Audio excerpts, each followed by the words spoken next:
नवीन पितांबरी बार मध्ये आहे antibacterial agent जो भांड्यांना चकाचकच नाही तर निर्जंतुकही बनवतो। सर्वोत्तम स्वच्छता तुमच्या पाशी जर नवीन पितांबरी बार असेल तुमच्या हाती।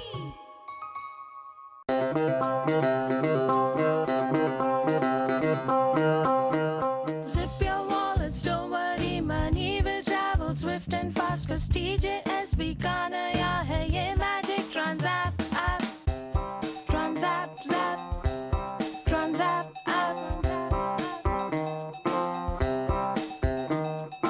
एक ही virtual ID से transaction है secure and safe. Just tap the tab of Transapp app and make your life all sorted. पैसा आया पैसा भेजा हो गया चुटकी का खेल। Simple, easy, fast है ये Transapp just like a finger snap. Transapp app, Transapp app.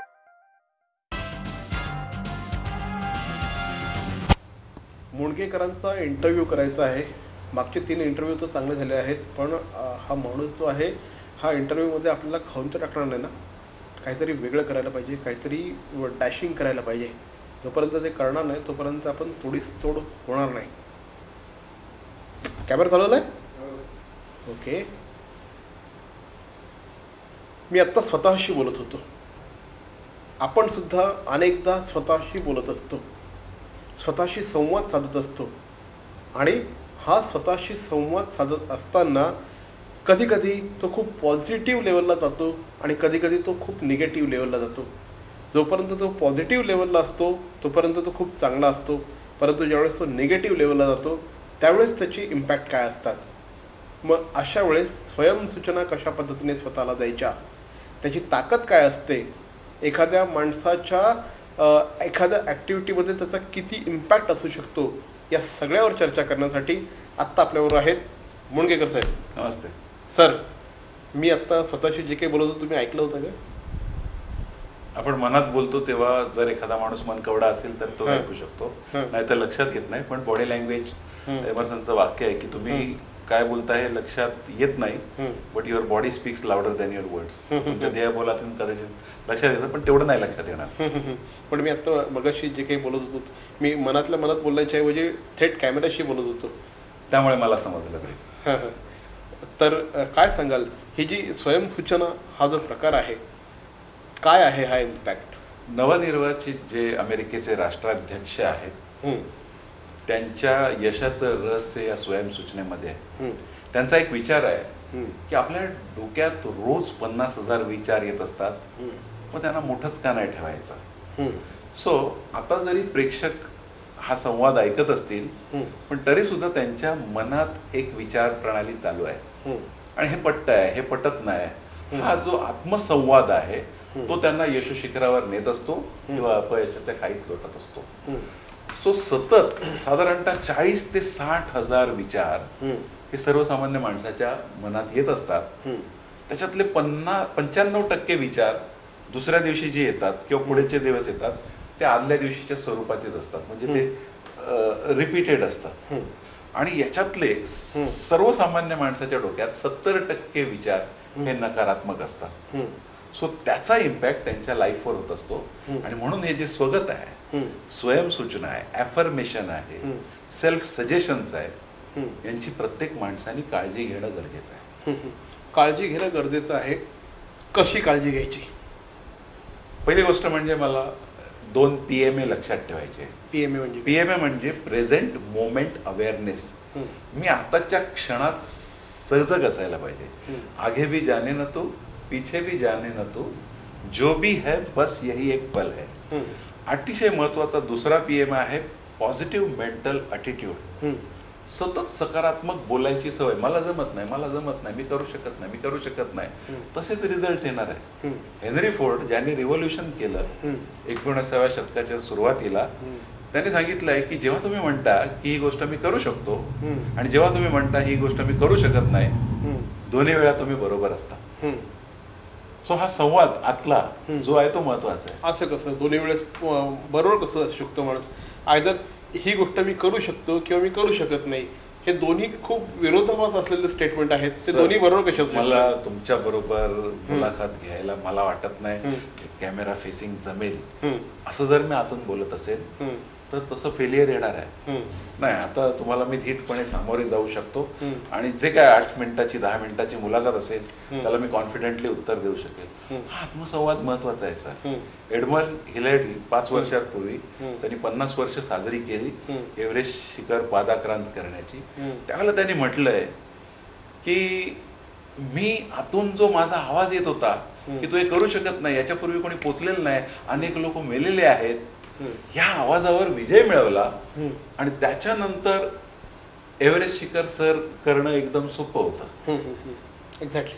हे पॉझिटिव्ह ॲटिट्यूड म्हणजे सातत्याने तुमच्या मनाला जर का तुम्ही सकारात्मक सूचना देत राहिलात तर नॅचरली मन तसं कल्टिवेट होत जातं, तुमचं विचार त्या पद्धतीने कल्टिवेट होत जातात. काय सांगाल? एका धर्मग्रंथामध्ये एक विचार आहे की एखादा माणूस 1000 जणांवर 1000 वेळा विजय मिळवत असेल आणि दुसरा एक माणूस स्वतःवर विजय मिळवत असेल तर हा दुसरा माणूस निश्चितच ताकदवान. गीतेमध्ये कृष्णाने सांगितलेलं आहे की कठीण ते अति दुष्कर परंतु असंभव नाही. सो हा मनावरचा जो विजय मिळवणार आहे, मन म्हणजे काय? It is a bundle of thoughts. हा विचार माझ्या मनात जे येत असतात त्यांच्यावर मला नियंत्रण मिळवायचं आणि ते काय असायला पाहिजे. तरी सुद्धा लक्षात घ्या, जेव्हा मी म्हणतो की तुमची आई, तुम्हारी बा, युअर मदर, आपकी माताजी, आपल्याला 4 वेगवेगळी अक्षरं नाही दिसली तर एकच प्रतिभा ती माता दिसली मला. विमान, ढग, हिरवळ. त्यावेळेला आपण आपलं ब्रेन जे असतं, मॅपिंग असतं, ते चित्र रूपात असतं. सो मी जरी विचार काही केला तरी माझे फिलिंग्स आणि मानसचित्र माझ्या जीवनाला आकार देत असतात. आणि म्हणूनच म्हटलेलं आहे की you are the master of your destiny, किंवा तूच तुझ्या जीवनाचा शिल्पकार आहे जर तुझ्या मानसचित्रांची आणि सूचनांची तू जर काळजी घेतलीस तर. डेमो समजा जेवायला मी सकाळी लवकर उठतो, मी जर म्हटलं की आज माझ्या जीवनात काहीतरी मस्त आणि जबरदस्त घडणार आहे, तसंच होणार आहे. एक प्रेसिडेंट अमेरिकेचा शाळेची घंटी वाजवण्याचं काम करत होता. टांग टांग अमेरिकाज प्रेसिडेंट वॉशिंग्टन, हे बोलत राहिला तो. आणि तदनुरूप गोष्टी झाली. एका आईने आपल्या मुलावर बिंबवत गेली ती, तू कलेक्टर होणार आहेस, कलेक्टर होणार आहेस, कलेक्टर होणार आहेस. ते त्याचं माइंड प्रोग्रामिंग तसं होत असतं. सो समजा मी आरशासमोर उभं राहून स्वतःला सूचना घेत राहिली, विलास तू जबरदस्त ताकदीचं व्यक्तिमत्व आहे, एकापेक्षा एक चांगल्या गोष्टी तुझ्या आयुष्यात घडत जात आहेत, या सूचना तदनुरूप परिणाम तुमच्या आयुष्यात साजर करणार आहे. मला आठवतं एक 15 वर्षापूर्वी महाराष्ट्रामध्ये मी एक सेमिनार घेतलेला होता आणि मी 2 तास या स्वयंसूचनांवर माहिती सांगितली होती. तर एका प्रसिद्ध मासिकाचे संपादक त्या ठिकाणी होते आणि त्यांनी उभं राहून सांगितलं की असं स्वयंसूचना घेऊन वगैरे काही रिझल्ट मिळत नसतात, तर त्याच्यावर तुम्ही तेवढा विश्वास ठेवू नका.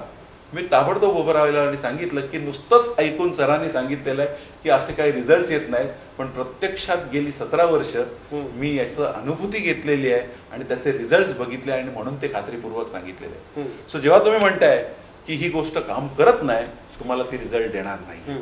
जेव्हा तुम्ही म्हणताय की yes it is going to effectivise in my life, तसे तुम्हाला रिझल्ट. सर एका दोह्यामध्ये सांगितलेलं आहे, मन के हारे हार है, मन के जीते जीत, अपने मकसद को पाइये, मन ही के प्रतीत. क्या बात आहे. पण बऱ्याचदा हा स्वसंवाद साधणं हे जे असतं हे कधी कधी एका लेवल नंतर खूप जास्त होऊन जातं, त्याचा चुकीचा इम्पॅक्ट येतो. आपण नामस्मरण जे घेतो, आता नकळतपणे बरेच जण ज्यांना इंग्रजी येत नसतं ते सुद्धा प्रॉब्लेम्स, टेन्शन हे 2 शब्द सारखे सारखे वापरत असतात. साधं तुम्ही म्हणत असतात मला भरपूर पैसे हवे आहेत, पण पैशाचा जमाना राहिलेला नाही, आता रुपयांचा जमाना आहे. सो मला जास्त पैसे पाहिजेत म्हणजे चिल्लर जास्त येते आणि तसा रिझल्ट होतो. एखादा माणूस म्हणतो की मी हे पेन उचलण्याचा प्रयत्न करतो, ही गाडी मिळवण्याचा प्रयत्न करतो, मनाला कळतं की प्रयत्न कर, प्रत्यक्षात मिळवू नको. सो माइंड इतकं सेन्सिटिव्ह असतं की तुमचा प्रत्येक शब्द ते सेन्सिटिव्हली घेत असतं. आणि म्हणून काय काय नेगेटिव्ह, परेशान परेशान परेशान हे कमीत कमी ऐकलं पाहिजे. मेरी जिंदगी है क्या एक कटी पतंग है या आंसू भरे है जीवन के राह में, तर ते तसं तज्ञ प्रोग्रामिंग होत असतं. त्याच्याऐवजी आसमा को धरती पे लाने वाला चाहिए, या जन्मावर या जगण्यावर शतदा प्रेम करावे, हे पॉझिटिव्ह गाणी किंवा विचार सतत मनावर बिंबवत राहणं ही सवय जडवणं, आणि माणूस सवयीचा गुलाम असतो सर. या जन्मावर या जगण्यावर शतदा प्रेम करावे, आसमा को धरती पे लाने वाला चाहिए. सांगायचा उद्देश इथे एकच आहे की सतत त्याने पॉझिटिव्ह राहा. ज्याच्यातनं काहीतरी पॉझिटिव्ह एनर्जीज बाहेर पडतात अशा गोष्टींवर राहा, अशा माणसांबरोबर राहा, सातत्याने अशा गोष्टींचा ध्यास धरा आणि त्यातनं निश्चितपणे खूप चांगलं काहीतरी पॉझिटिव्ह निर्माण होऊ शकतं, निर्माण करता येऊ शकतं. जाता जाता स्वयंसूचनांवर तुमचं ब्रह्मवाक्य. चौकट राजामधलं एक गाणं आहे, हे जीवन सुंदर आहे, नुसतंच ते जगाला ओरडून सांगू नका, तर प्रत्यक्षात त्याची अनुभूती घ्या. प्रत्येक क्षणातला एन्जॉयमेंट जेवढा करता येईल तेवढं तुमचं अधिक जीवन खुलत जाईल, फुलत जाईल. आणि काय म्हणतात ना की तुम्ही सेल्फ डेमॉन्स्ट्रेटर असतात, सो लोक तुमच्यापासून प्रेरणा घेत असतात, तर तुमची चालती बोलती प्रेरणा ही जगाला दिसली पाहिजे. असं म्हटलं जातं की बी गुड न्यूज कॅरियर. आपण एखाद्या माणसाकडे गेलो आणि त्याला काहीतरी वाईट बातम्या सांगितल्या तर नॅचरली तुमचा प्रेझन्ससुद्धा तिथे तितका ॲप्रिशिएट होणार नाही, राईट? बरोबर. त्याच पद्धतीने जे गुड न्यूज कॅरियर आहेत त्यांच्याबरोबर राहायला शिका आणि त्या माध्यमातून निश्चितपणे पॉझिटिव्ह ॲटिट्यूड डेव्हलप करता येऊ शकतो. सर, आमच्याबरोबर आलात, बोललात, खूप मजा आली. आणि खरोखर विलास मुणगेकर हे असेच एक गुड न्यूज कॅरियर आहेत आणि जिथे जातात तिथे अशाच पद्धतीचं एक ॲटमॉस्फिअर बनवत असतात. आमच्याशी बोललात त्याबद्दल धन्यवाद. Have a great life. Thank you. Thank you.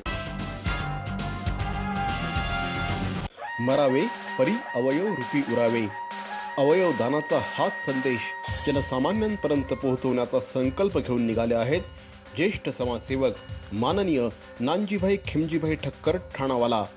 त्याचसाठी काढण्यात आली एक भव्य दिव्य रॅली. अवयवदानासाठी सुरू आहेत ठिकठिकाणी जनजागृती सभा. लक्षात ठेवा, आपला अवयवदानाचा संकल्प वाचवू शकतो कुणाचे तरी प्राण, दूर करू शकतो कुणाचं तरी अपंगत्व अगदी कायमचं, फुलवू शकतो अनेकांच्या संसारात सुखाचे बगीचे. अवयवदानाच्या या महायज्ञात सहभागी व्हा. समाजरत्न श्री नानजीभाई खिमजीभाई ठक्कर ठाणावाला यांच्या पुढाकाराने जनहितार्थ प्रकाशित. बॅरॉन मेन्स स्टुडिओचा लग्नसराई धमाका. 50% महासेल. किती? 50% महासेल. हो, कुठल्याही कपड्यांवर चक्क 50% ऑफ. बॅरॉन मेन्स स्टुडिओ ठाणेकरांच्या सेवेत पुन्हा एकदा नव्या रूपात, नव्या रंगात. अधिक व्हरायटी आणि तत्पर सेवेसह बॅरॉन मेन्स स्टुडिओ. एथनिक मेन्सवेअरचे भव्य showroom. Blazer suits, sherwani, Jodhpuri, Indo western, kurta suits, formal, partywear, shirts आणि ट्राउझर्सचे भव्य दुमजली शोरूम. बॅरॉन men's studio. पुरुषांच्या खरेदीचा एक वेगळा अनुभव. चला तर मग वाट कसली बघताय, सहभागी होऊ बॅरॉनच्या 50% महासेल मध्ये. बॅरॉन मेन्स स्टुडिओ, आमंत्रण हॉटेल जवळ, जिल्हा परिषदेसमोर, स्टेशन रोड, ठाणे. दूरध्वनी 02225304837. बॅरॉन मेन्स स्टुडिओ. अहो, आपण आपलं घर स्वच्छ, सुंदर, नेटनेटकं ठेवतो ना, मग आपण आपल्या शहराच्या बाबतीत उदासीन का? आपलं शहर स्वच्छ, सुंदर आणि नेटनेटकं ठेवणं ही आपली जबाबदारी आहे, हो ना? मग उचला फोन आणि विना परवाना होर्डिंग्स, बॅनर्स कुठे दिसले तर 1800-222-108 या टोल फ्री क्रमांकावर कळवा किंवा 7506946155 या भ्रमणध्वनीद्वारे आपली तक्रार नोंदवा किंवा महापालिकेने तयार केलेल्या स्टार ग्रेड ॲप्लिकेशनद्वारे आपली तक्रार नोंदवा. त्याची दखल त्वरित घेतली जाईल. लक्षात घ्या, आपला छोटासा सहभाग आपलं शहर स्वच्छ, सुंदर आणि नेटनेटकं बनवू शकतो. जसं आपलं घर तसं आपलं ठाणे शहर.